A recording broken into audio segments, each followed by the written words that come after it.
Espainiako liburu gintza. Gu preseski eta nire atzean dagoen liburu horri esker, gure prebizioak gainditu egin dira. Orokorrean oso pozik.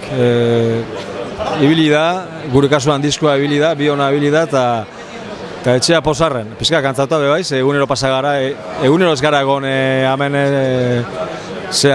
beharrean, beharronean esaten dana, baina bai egon gara pare bat egun fuerte eta gaurkoa daz, eta pozik, lasaitxu hartu duzu, ezta? Derrigorrezkoa da, ezta? Durangoko azokan egotie.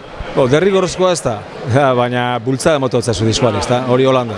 Berton egon da, jende asko igual zalantzan egoten da erosi du, ezta? Egia esan zeu ikustia egin, eta bultza ite oso diskoa zalantza barik. Eta petzatu horregatik behitzordua, danontzat oso importantea da, geutzako eta editoriala ondizentzako. Azkenengo egune, azokako azkenengo egune, zelan joan da? Egizan oin dala gutxi torri naz, baina, azte hartien begon nintzen, da nahiko gustora, egon nazen bi egunetan egizan jente ez gainezka egon da, igual jaiegunek izan dielako, baina ondo, gustora. Eta zure disko berria ekarri dozu, ezta?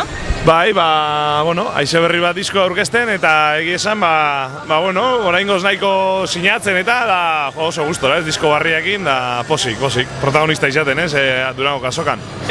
Azken binean, bueno, beti turista bezala esaten dut, turista moduan beti tortzenaz urtero, baina, bueno, urte batzuk dauze lana aurkeztia tokatzen dela eta urten tokau da, eta, bueno, gustora, bai.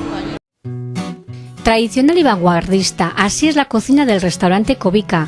Han sabido combinar el producto de calidad con las tendencias más actuales. Restaurante Covica en San Ignacio 8, Durango. Teléfono 94 681 0003.